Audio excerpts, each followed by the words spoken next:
What a night. We had some incredible hail that made its way through here. Look at this video. This is from Nick Smith here as the storm was coming through the OKC Metro, and just look at all that hail that was coming down. We had a lot of it. The way that these storms were set up is that there was some isolated, really big hailstones in there, but then there were also moments when there was a ton of small hail. It was just loaded, and as it came down, it started ripping off a lot of these leaves off our trees. I mean, the trees are already getting ready to lose their leaves as it is, but tonight certainly expedited that. But just look at that. I mean, it looks like snow, but the ground was just covered in a ton of hail. Let me show you the path that this hailstorm took here. And so it started out by Union City and Yukon. It ran right through Oklahoma City, and then it just followed I-40 down into Pottawatomie County. It was a slow moving storm, and this will be a very costly storm as we were tracking 2-inch size hail that is larger than golf balls. The hail threat, it is now coming down, with our main threat now, at least for the time being, setting up to be lightning. So we don't have any severe thunderstorm warnings out there anymore. That hailstorm, what's left of it, it's that cell that's coming into Seminole as we speak. And so that will continue to track into Seminole County, eventually into Hughes County here. But the severe weather risk for tonight, it's low. The tornado threat is much, much lower as well. We are getting a couple cells, though, popping up in Garfield County, and as you go towards Perry and as you make your way into northern and northeastern Oklahoma, and then also some rain there down in southwestern or southeastern Oklahoma. Western Oklahoma, we are quiet for now, but hey, watch out because we're probably going to get some more storms in here to start the day. Let me show you what you're going to wake up to. And we're going to have a wet commute, a wet start to the day. So here's the rain now lifting out of here. But the weather pattern is such that we're just going to keep scattered thunderstorms popping up all night long. Again, the risk for severe weather is low.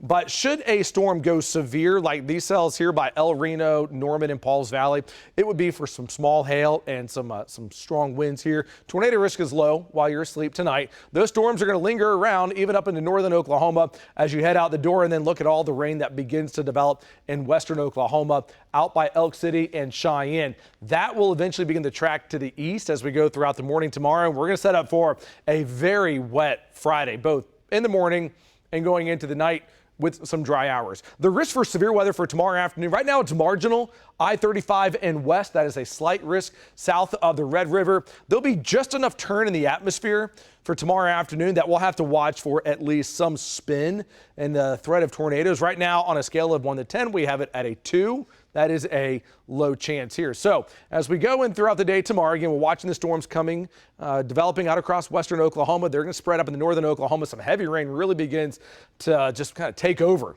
from Ponca City to Perry to Stillwater down to El Reno.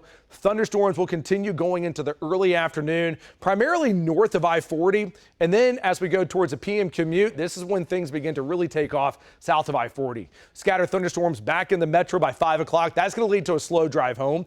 Heavy rain out across western Oklahoma from Elk City to Clinton to Weatherford here. And just look at the radar tomorrow night.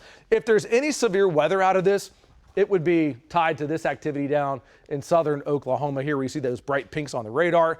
And then tomorrow night, rain's going to continue, although the intensity will come down. It's still going to continue out there, and we're going to wake up on Saturday morning with rain from the metro, light, moderate rain up in northern Oklahoma. But one thing that we're going to really have to watch for Norman for the OU Ole Miss game, will we have lightning nearby? There'll be just enough kind of leftover instability to produce an isolated lightning strike. Hopefully not, but it is going to be an issue that we'll have to watch. And then the deeper we go into the day, most of the rain begins to lift up into northern Oklahoma, but eventually that system there will swing to the east here. So bottom line is that we're dealing with the rain until Sunday. So OU, Ole Miss, isolated storm chance and a few showers during the game, temps in the 60s. OSU and Texas Tech, completely different forecast there. 70s going into the 60s. They're sunny and dry. So on and off storms will continue, but outdoor plans will be impacted. A lot of high school games for tomorrow night were pushed to tonight. Obviously, some of those games were impacted by the weather. But as far as how much rain's going to fall, we're still looking at 2 to 4 inches. A bulk of this is going to fall tomorrow night. Isolated areas making a run up to 6 inches and 1 to 2 inches of rain there out in western Oklahoma.